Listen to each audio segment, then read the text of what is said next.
ओम बच्चों, मेरा नाम जितेश कुमार है। हम लोग आज इलेक्ट्रोस्टैटिक्स के लेक्चर को आगे बढ़ा रहे हैं क्लास को।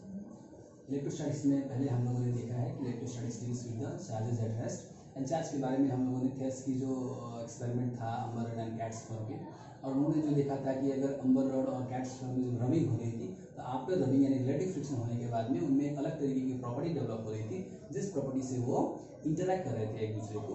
बाद में चल के इसी अम्बर रॉड और कैट्स फर को स्टैंडर्ड मान के विलियम गिलबर्ट एंड दाफे ने बहुत सारा एक्सपेरिमेंट किया, बहुत सारे पेयर ऑफ मटेरियल्स लिया और फाइनली ये पाया था कि दुनिया का कोई भी पेयर ऑफ मटेरियल्स अगर रब किया जाए तो उनमें एक सर्टेन प्रॉपर्टी आ जा रहा है जिसको इलेक्ट्रिफिकेशन बोला गया था उस टाइम, यानी बॉडी गेट इलेक्ट्रीफाइड।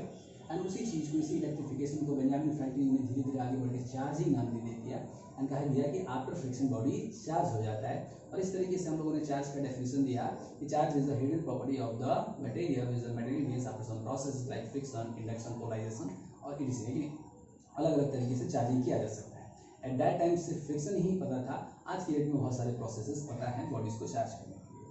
और आगे उन्होंने कहा कि दो तरीके के चार्जेस होंगे, क्योंकि दो तरीके के इंट्रैक्शंस हो रहे थे, अट्रैक्शन और रिपल्सन हो रहे थे। अलग अलग पेयर ऑफ मटेरियल्स को जब इंटरेक्ट किया जा रहा है और अलग अलग बॉडी के साथ रबिंग करने के बाद अलग अलग बॉडी के साथ जब इंट्रैक्शन करवाया जा रहा था, और यही आधार था जिसके आधार पर उन्होंने कहा कि चार्जेस का भी नेचर दो होगा। और इसलिए दो तरीके की चार्जेस की बातें हम लोग करते हैं, positive and negative charges. And आगे हम लोगों ने देखा था कि चार्ज की प्रॉपर्टी, ठीक है नहीं, चार्ज की प्रॉपर्टी में हमने देखा था कि चार्ज क्वांटाइज्ड है कि नहीं, यानी कि always integral multiple of some smallest amount में ही पाया जाता है, that is one quantum of charge. इसके स्मॉलेस्ट अमाउंट पॉसिबल है, दैट इज इलेक्ट्रॉनिक चार्ज को हमने कहा था वन क्वांटम ऑफ चार्ज। ये सारी चीज़ें हम लोगों ने देखा। आगे कहा चार्ज ये कंजर्वेशन ऑफ चार्ज, यानी चार्ज कंजर्व्ड है, total net charge of the universe always remains constant, ये चेंज नहीं होती है, और भी कई सारे प्रॉपर्टीज हम लोगों ने देखा है। आगे चल के हम लोगों ने कुछ सवाल करना शुरू कर दिया था, जहाँ से हमने शुरू किया था कि जब किसी बॉडीज को इंटरेक्ट रब किया जा रहा है तो बॉडी इलेक्ट्रीफाइड हो जा रहे थे, और अब हम कहेंगे बॉडी चार्ज हो जा रहे थे, और चार्ज होने के बाद में इनमें इंटरेक्शन की प्रॉपर्टी हो जा रही थी अलग अलग कंडीशंस में, अलग अलग सब्सटेंसेस से, न्यूट्रल सब्सटेंसेस से भी एंड चार्ज सब्सटेंसेस से भी अलग तरीके के ये इंटरेक्ट कर रहे थे, यानी अट्रैक्ट और रिपेल कर रहे थे। अब सवाल यहाँ पे हम लोगों ने जनरेट किया था कि कितना इंटरेक्ट कर रहे थे और कैसे इंटरेक्ट कर रहे थे। दो सवाल मैंने किया था, how much they are interacting and how they are interacting, है कि नहीं, कितना इंटरेक्ट कर रहे हैं। मान लीजिए कि ये दो बॉडी है, इसको मैंने रब कर दिया तो सर्ट डेफिनेटली है, अगर हमारे पास चार्ज मेजर करने वाला कोई एक डिवाइस यहाँ पे ला दिया जाए तो हम लोग मेजर कर सकते हैं कि बॉडी चार्ज हो गया है कि नहीं। ये चार्ज तो है, इस बॉडी को हम लगातार कुछ घंटों तक रगड़ते रहे तो भी ये चार्ज है कि नहीं। तो चार्ज होने के बाद ये इंटरेक्शन कर रहा है, ये बॉडी थोड़ा सा रगड़ा हुआ है और मानते हैं ये दो पेयर ऑफ बॉडी ले लिए ज़्यादा रगड़ा हुआ है, तो दोनों में इंटरेक्शन का क्या डिफरेंस रहेगा, यानी कि दोनों में अमाउंट ऑफ चार्ज अलग अलग हो गया, तो इंटरेक्शन कैसे डिपेंड करेगा इस अमाउंट ऑफ चार्ज, यानी कि कितना इंटरेक्शन होगा किस कंडीशन से, ये सवाल था।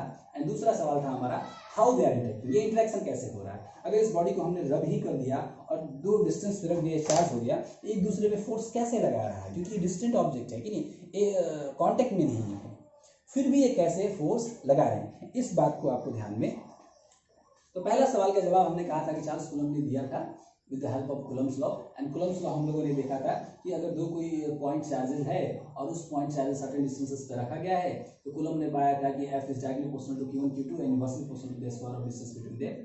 इसको बहुत डिटेल में हम लोगों ने बढ़ाया था, वहाँ पे प्रोपोर्शनलिटी कांस्टेंट भी आया था, that depends on the medium, यानी कि ये हमारा एक्सप्रेशन आया था बच्चों, F is equal to K Q1 Q2 divide by R square, जहाँ Q1 और Q2 दो पॉइंट चार्जेस था, R डिस्टेंस बिटवीन देम था एंड K प्रोपोर्शनलिटी कांस्टेंट था। वैक्यूम में इसका वैल्यू हमने निकाला था 9 × 10⁹, लेकिन हमने कहा था कि इसका वैल्यू मीडियम पे डिपेंड कर रहा है, इन विच चार्जेस आर केप्ट, जिस मीडियम में चार्जेस रखा जा रहा है उस मीडियम में इसकी का वैल्यू डिपेंड कर रहा है, और इसलिए मीडियम की डिपेंडेंसी शो करते हुए हम लोगों ने एक प्रॉपर्टी डिफाइन किया जिसको हम लोगों ने कहा था परमिटिविटी ऑफ द मीडियम।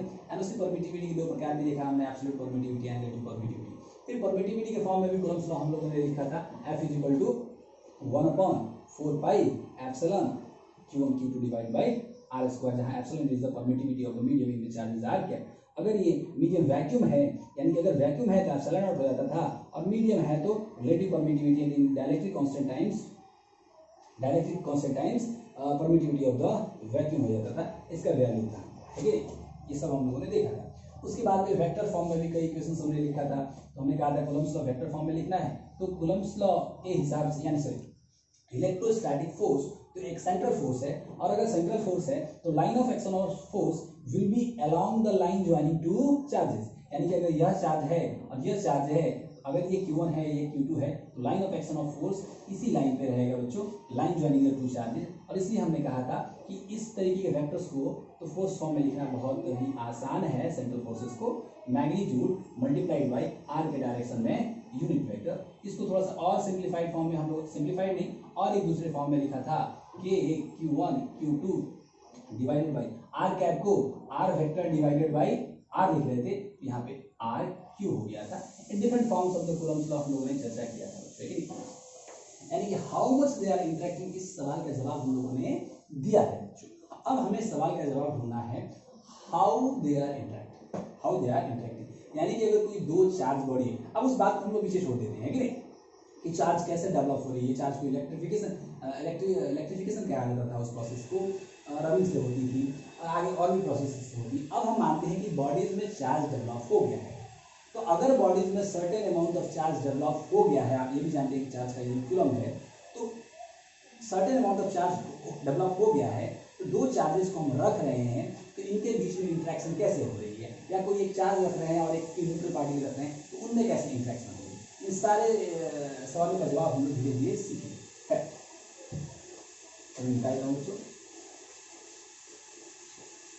बच्चों, how the two charger interacting was first answered by Newton. Actually Newton हर बात को एक्सप्लेन करना चाहते थे, क्योंकि उस वक्त के बहुत रेप्यूटेड साइंटिस्ट थे।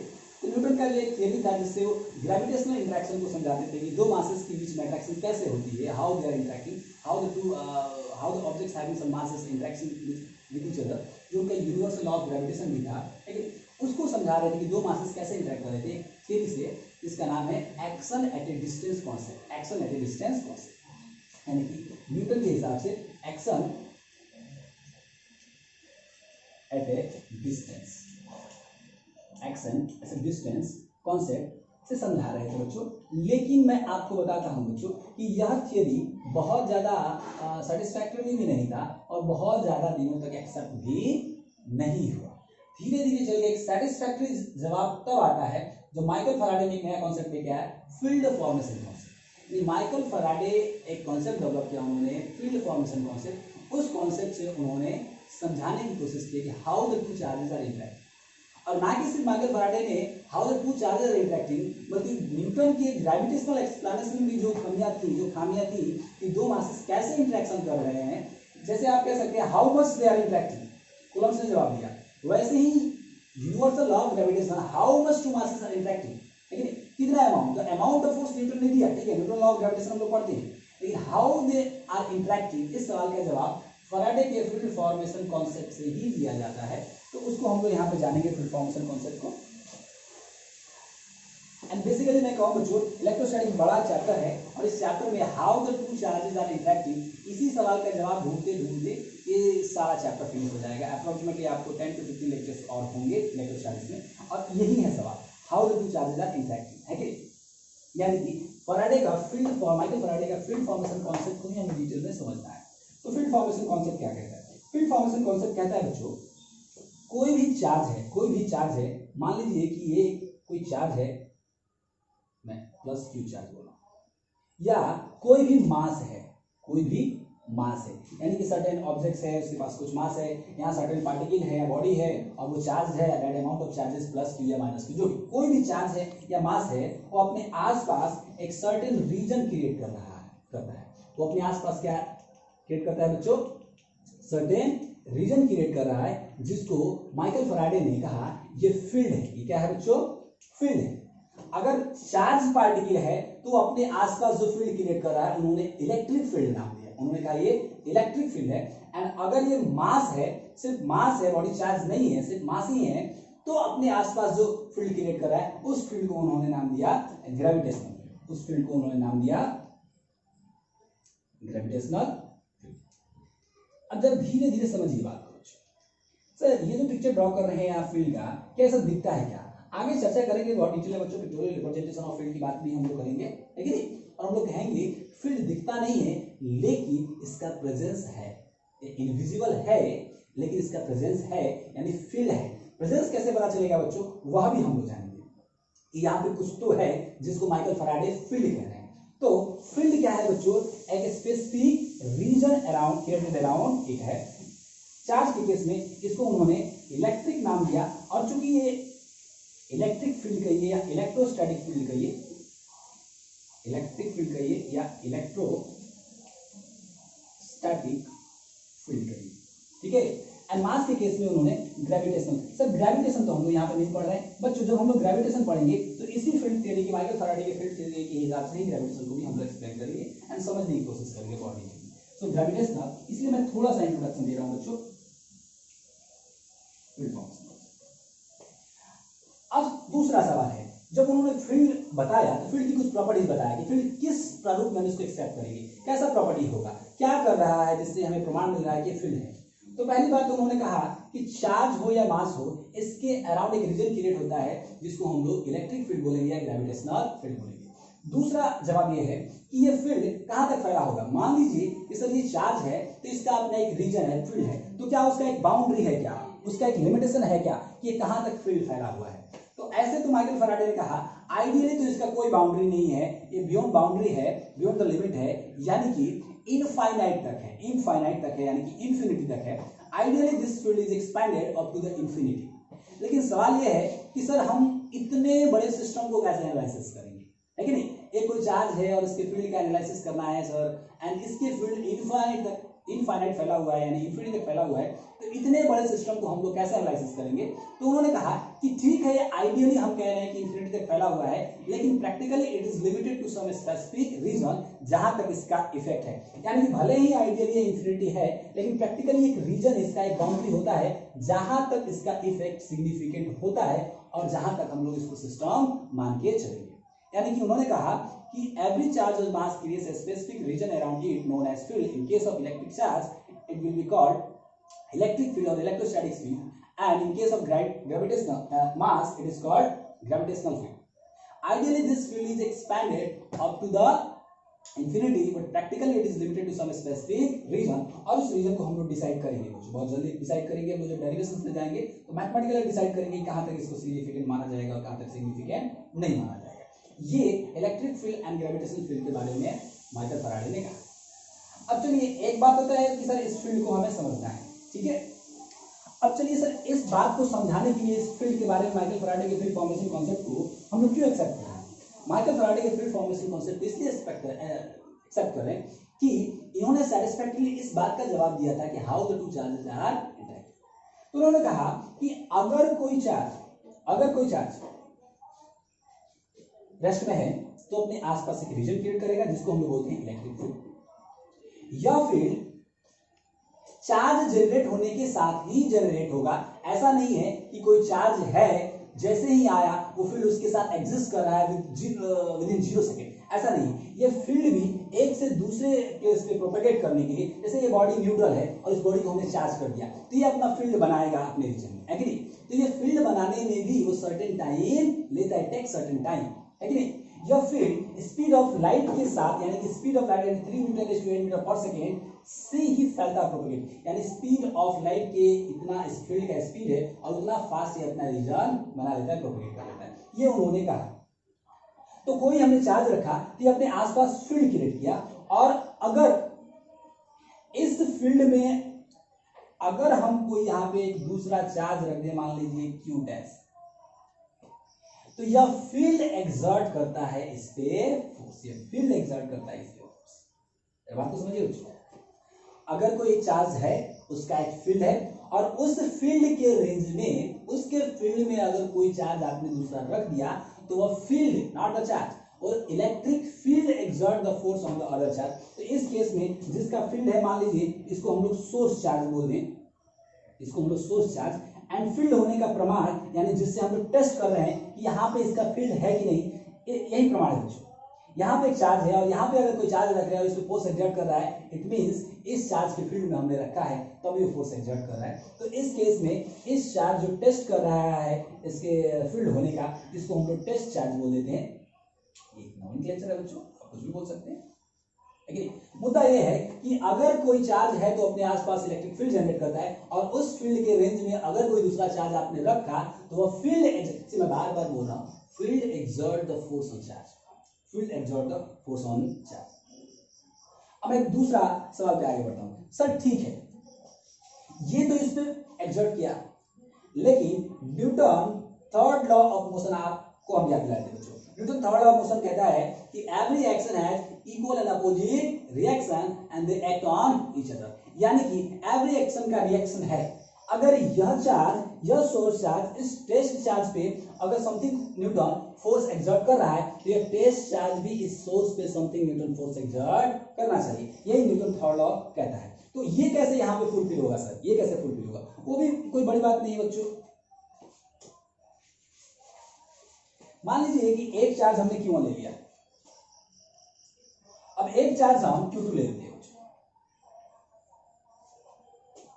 बच्चों। Q1 का चार्ज प्रोपेगेट कर रहा है,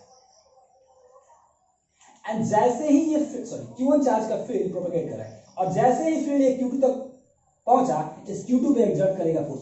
लेकिन Q2 भी तो चार्ज है, यह भी तो रेस्ट में है, और यह भी तो अपने आसपास क्रिएट करेगा फील्ड, तो यह भी क्रिएट करेगा फील्ड बच्चों उतना ही स्पीड से, that is with the help of, with speed of light, यह भी प्रोपेगेट करेगा। और जब इसका फील्ड जैसे ही Q1 चार्ज तक पहुंचेगा, ये Q1 पे एक्सर्ट करेगा force.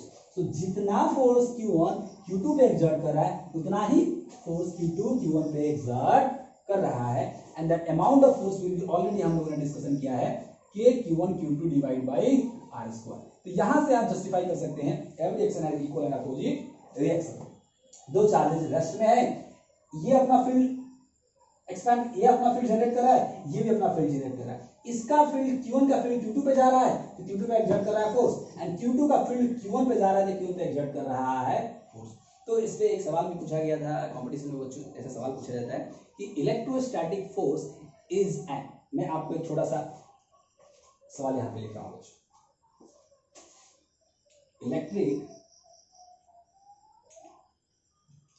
Electric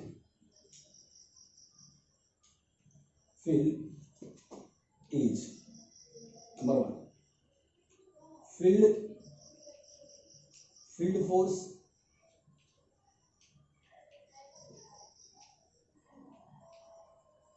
field particle force,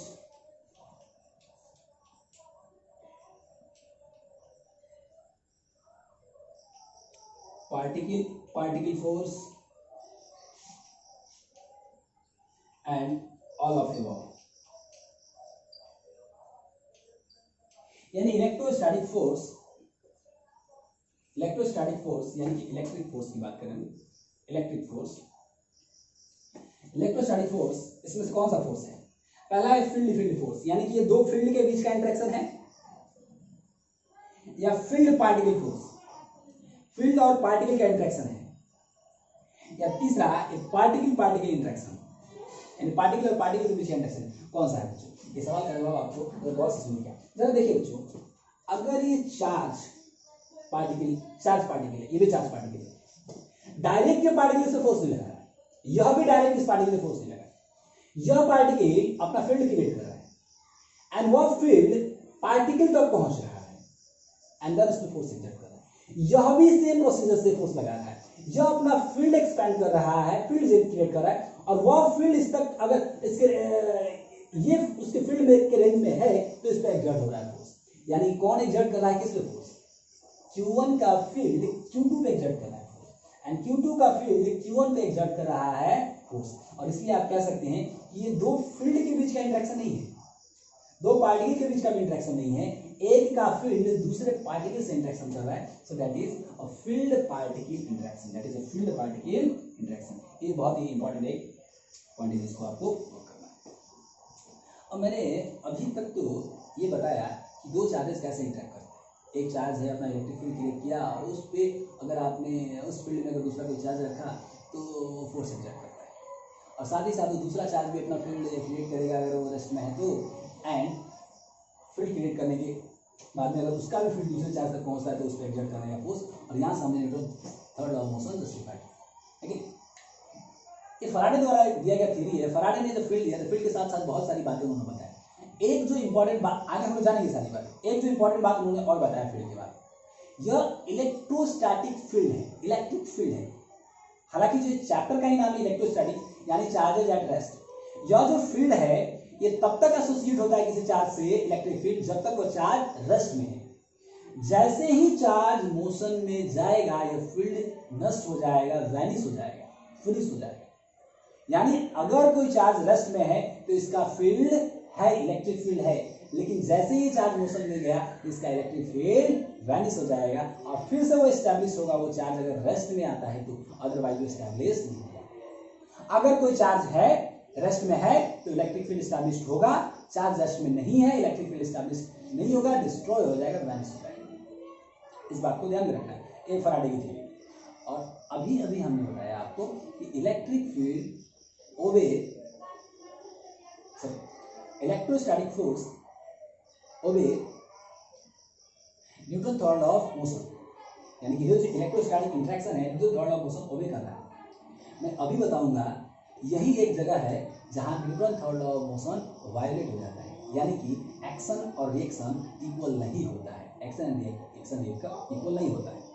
sir अभी अभी आपने सर जस्टिफाई किया है कि every action is equal and opposite reaction, amount of force की बातें भी किया एंड अपोजिट डायरेक्शन की भी बातें किया, लेकिन अभी अभी कह रहे हैं कि ऐसा नहीं होता है। यस, हमने एक सिंपल सा केस लिया जिस केस में दोनों ही चार्ज रेस्ट में था। मैं आपको बताता हूँ कि कैसे। यह सोचिए यही जगह है जहां Newton third law of motion violate हो जाता है और इसलिए Newton third law of motion की वैलिडिटी डाउट में आती है। जो यहां से ड्यूरिंग इलेक्ट्रोमैग्नेटिक इंटरेक्शन। अब जब देखिए मैं दो केसेस लेना चाहता हूं, केस 1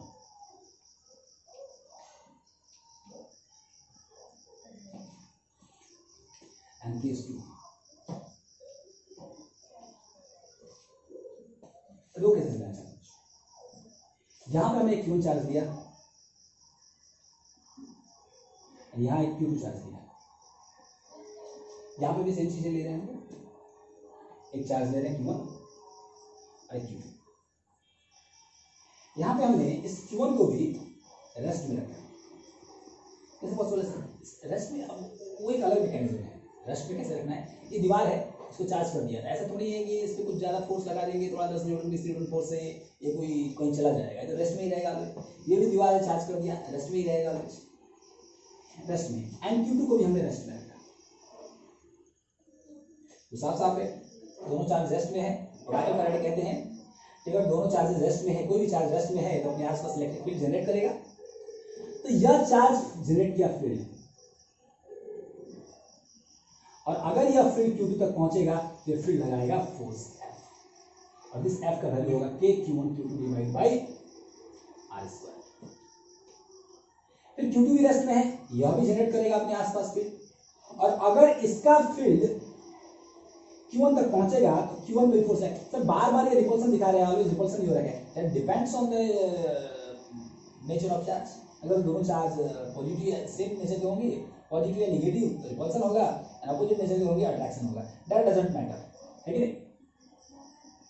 तो यहाँ पे सर आपने ये इस पे फोर्स लगाया, अगर इसका रेस्ट में है फील्ड है और यहाँ तक पहुंचा तो अब वो भी F ही होगा सर। तो आप साफ कह सकते हैं सर दोनों अमाउंट ऑफ फोर्स इक्वली लगा रहे हैं लेकिन अपोजिट डायरेक्शन में लगा रहे हैं। एवरी एक्शन है equal and opposite reaction and they act on each other, ये जस्टिफाई हो रहा है यहाँ पे, है कि नहीं।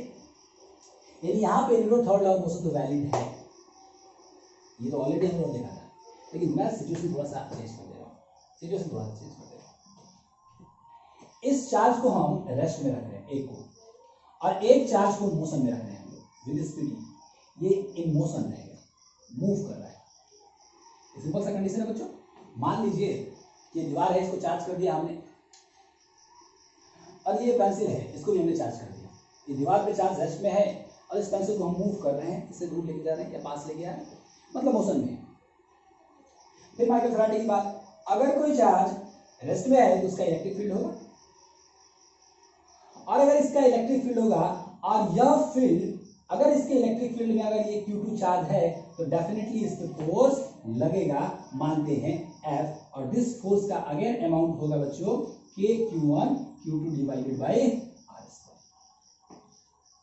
ये फील्ड Q2 पे एग्जर्ट करेगा फोर्स।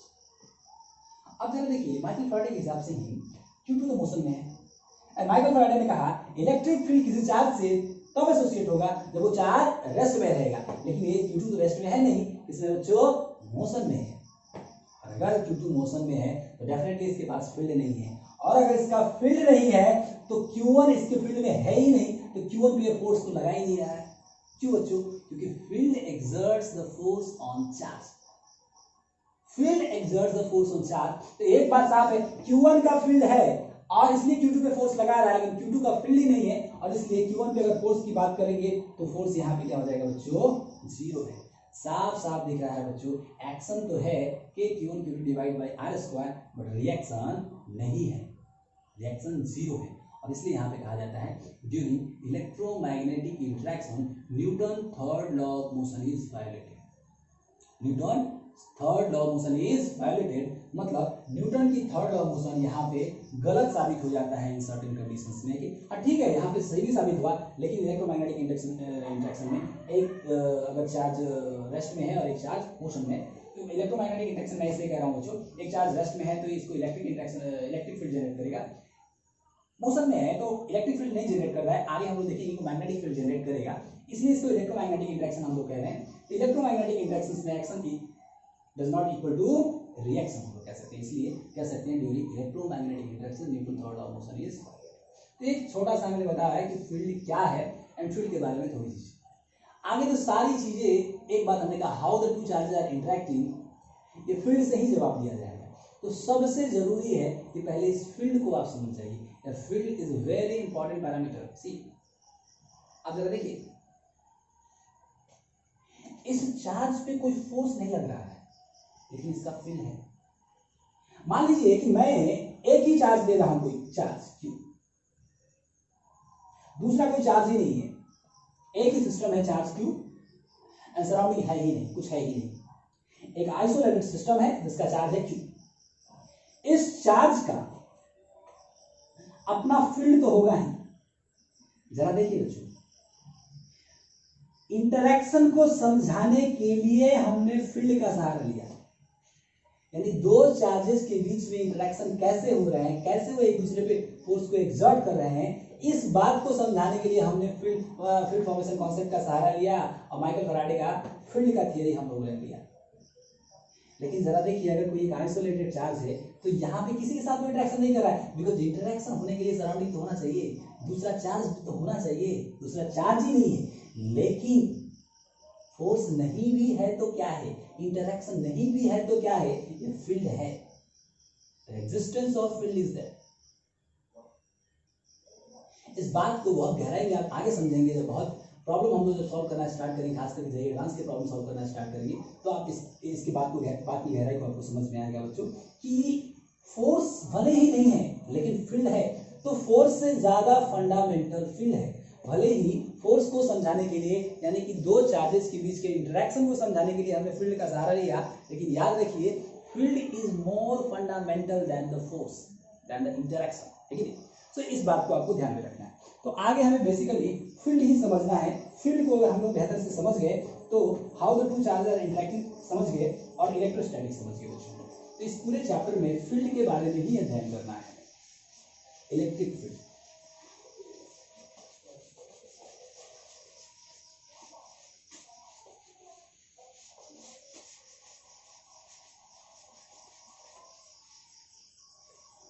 अच्छा देखिए बच्चों, पहली बात अब फील्ड को थोड़ा और समझते हैं।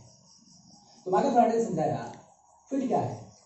उन्होंने कहा फील्ड, अब इसकी थोड़े मैथमेटिकल डिस्क्रिप्शन हो जाए फील्ड की। ये तो फिलॉसफिकल बातें हो गई कि फील्ड ऐसा होता है, स्पेसिफिक रीजन होता है, significant of to the specific region होता है, डेली एक्सपेंडेड टू इंफिनिटी होता है। इस फील्ड में अगर कोई चार्ज पार्टिकल रखेंगे तो उस पर एक्सर्ट करेगा force. Newton third law of motion की वैलिडिटी के बारे में भी हो गया यहाँ पे। अब थोड़ी मैथमेटिकल डिस्क्रिप्शन किया है। तो फैराडे ने कहा mathematically field is a single valued function. Field is a single valued function. Mathematics में फंक्शन के चैप्टर में हम लोग बहुत डिटेल में डिस्कशन किया था single valued and multi valued functions के बारे में।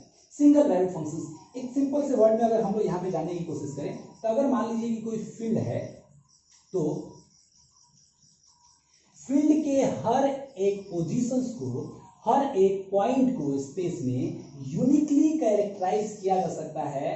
यूनिकली कैरेक्टराइज, मैं कह रहा हूं यूनिकली कैरेक्टराइज किया जा सकता है, यानी कि इस पॉइंट पे अगर कोई पॉइंट पी है तो कोई ऐसा इसका प्रॉपर्टी होगा, कोई ऐसा इसका पैरामीटर होगा जिससे इसको यूनिक कैरेक्टराइजेशन किया जा रहा है। किसी एक सर्टेन पॉइंट पे कॉन्ट्रडिक्शन की कोई बातें नहीं आएगी कि दो अलग अलग सेम पैरामीटर्स के दो अलग अलग वैल्यूज आ रहे हैं या दो अलग अलग डायरेक्शंस आ रहे हैं, ऐसे नहीं आएंगे बच्चों, क्योंकि ये सिंगल वैल्यूड फंक्शंस है।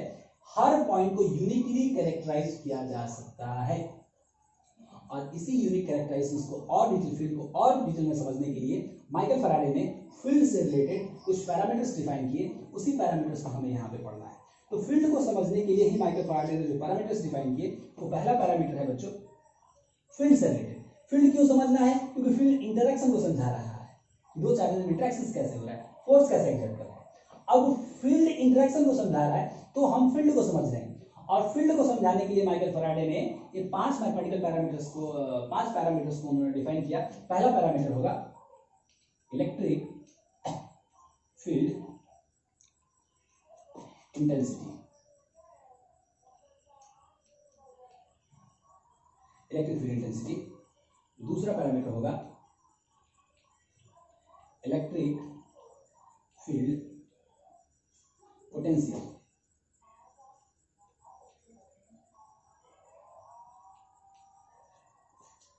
तीसरा होगा electric lines of force. Electric lines of force, ये पिक्टोरियल रिप्रेजेंटेशन होगा। चौथा होगा इसी इलेक्ट्रिक लाइंस ऑफ फोर्स में एक है इक्विपोटेंशियल सरफेस।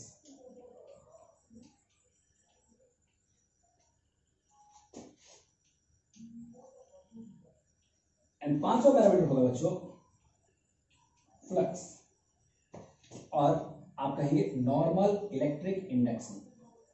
इन सब क्लासिकल बुक्स ये जो फेनोमेनन है फ्लक्स के टर्म में भी बातें किया जाता है एंड नॉर्मल इलेक्ट्रिक इंडक्शन के टर्म में भी बातें किया जाता है। दोनों ही मिलता जुलता शब्द है, लेकिन एक स्टैंडर्ड अलग अलग है बातें करने का, ठीक है, तरीका अलग अलग है। सी फाइनली दोनों बातें एक ही करते हैं, लेकिन वे ऑफ रिप्रेजेंटेशन अलग अलग है कि नहीं। नॉर्मल इलेक्ट्रिक इंडक्शन एक अलग भी है एंड फ्लक्स एक अलग भी है। इस फील्ड को समझने के लिए इस पांच पैरामीटर को समझना है, तो यही हमारा चैप्टर है, इन्हीं पांच पैरामीटर्स को हमें समझना है। तो बेसिकली कोई चार्ज बॉडी लेंगे हम लोग, क्या करेंगे आगे से हमारा काम क्या है, कुछ चार्ज बॉडी लेंगे हम लोग अलग अलग फॉर्म में। पॉइंट चार्ज हो सकता है, सिस्टम ऑफ पॉइंट चार्ज हो सकता है, डिस्क्रीट सिस्टम हो सकता है, कंटिन्यूअस सिस्टम हो सकता है, आगे हम लोग चर्चा करेंगे। और इन हर एक सिस्टम ऑफ चार्जेस के लिए या पॉइंट ऑफ चार्जेस के लिए वो फील्ड जनरेट करेगा। तो उस फील्ड पे, फील्ड को समझने के लिए उस फील्ड के अलग अलग पॉइंट पे due to that charge body electric field intensity calculate करने की कोशिश करेंगे, पोटेंशियल कैलकुलेट करने की कोशिश करेंगे, इलेक्ट्रिक लाइंस ऑफ फोर्स क्या होता है और कैलकुलेट करने की कोशिश करेंगे। इन सभी को जानेंगे क्या होता है और कैलकुलेट करने की कोशिश करेंगे। आगे हमारा यही काम है। तो हम लोग पहला टॉपिक स्टार्ट कर रहे हैं बच्चों, इलेक्ट्रिक फील्ड इंटेंसिटी, जिसको आप इलेक्ट्रिक फील्ड भी बोल सकते हैं, इलेक्ट्रिक फील्ड स्ट्रेंथ भी बोलते हैं, सिर्फ इंटेंसिटी भी बोलते हैं, फील्ड इंटेंसिटी भी बोलते हैं, आप बोल सकते हैं।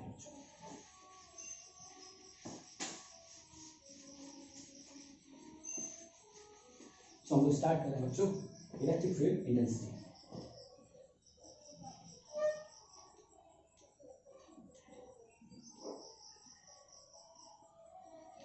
इलेक्ट्रिक फील्ड इंटेंसिटी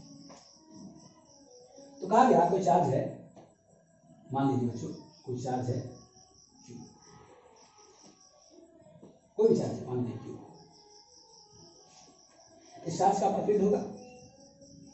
अब सवाल यह है कि फील्ड यहां पे भी होगा, यहां पे भी होगा, यहां पे भी हो सकता है, यहां पे भी हो सकता है।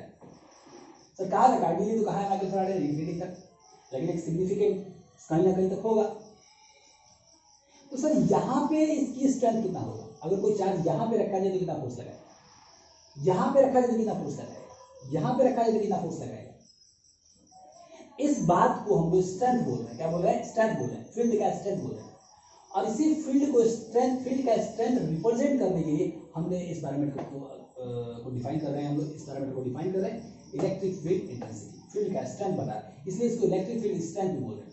तो उन्होंने क्या कहा कि अगर कोई चार्ज है उसके फील्ड में यूनिट चार्ज रखिए, यूनिट चार्ज रखिए। यानी कि +1 कूलम चार्ज रखिए, और यह फील्ड +1 कूलम चार्ज पे जितना फोर्स लगाएगा उस फोर्स को हम लोग बोलेंगे इलेक्ट्रिक फील्ड इंटेंसिटी। यानी कि सिंपल शब्दों में उन्होंने कहा इलेक्ट्रिक फील्ड इंटेंसिटी, जिसको हम लोग इसे डिनोट करेंगे, क्या होगा, द फोर्स एक्सपीरियंस्ड बाई पर यूनिट चार्ज। यानी कि अगर हमने कोई क्यू चार्ज यहाँ पे रखा तो जितना फोर्स, मान लीजिए कि समथिंग अमाउंट ऑफ चार्ज रखा है यहाँ पे क्यू 10 कूलम, उस पर अमाउंट ऑफ फोर्स है 20 न्यूटन, तो 10 से डिवाइड कर देंगे, क्या मिल जाएगा हमें, फोर्स पर यूनिट चार्ज। इसको उन्होंने बोला इलेक्ट्रिक फील्ड इंटेंसिटी। यानी कि force experienced by +1 coulomb charge, यानी कि per unit charge is defined as electric field intensity at that point.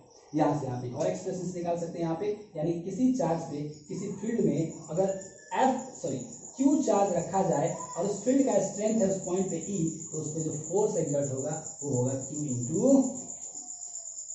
आप इलेक्ट्रिक फील्ड इंटेंसिटी की बात करेंगे तो यहाँ पे यूनिट भी लिख सकते हैं बच्चों। तो आप जरा देखिए बच्चों, ये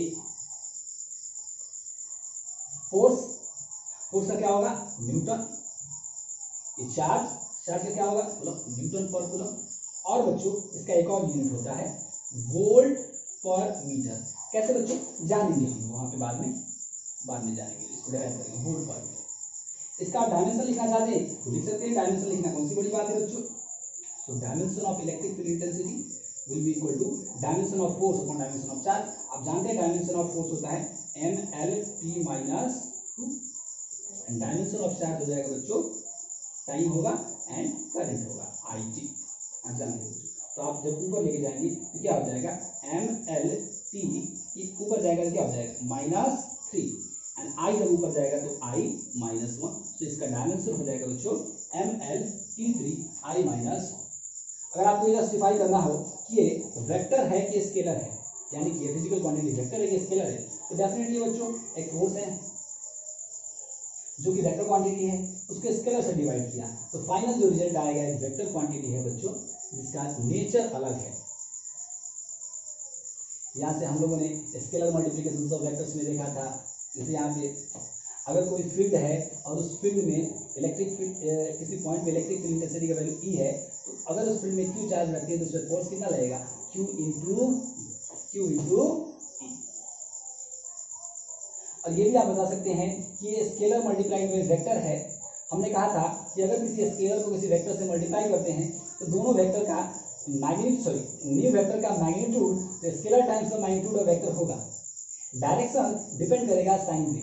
अगर एक क्यू चार्ज प्लस होगा तो फोर्स और इलेक्ट्रिक फील्ड का डायरेक्शन सेम होगा, क्यू चार्ज माइनस होगा तो अपोजिट होगा। ये बातें हम लोगों ने देखा था। तो यहाँ से आप कह सकते हैं फोर्स पर यूनिट चार्ज यानी force expressed by +1 coulomb charge is defined as electric field intensity.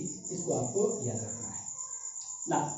अब आगे क्या है बच्चों, अब आगे अलग अलग स्ट्रक्चर के लिए, अलग अलग स्ट्रक्चर ऑफ चार्ज के लिए अलग अलग पॉइंट में हमें, ये तो डेफिनेशन हो गया इलेक्ट्रिक फील्ड का, हमें कैलकुलेट करना है इलेक्ट्रिक फील्ड इंटेंसिटी और उसका एक्सप्रेशन। तो चलिए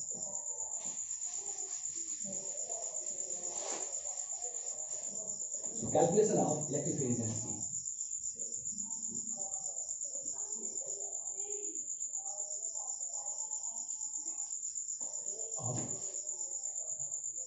इलेक्ट्रिक फील्ड इंटेंसिटी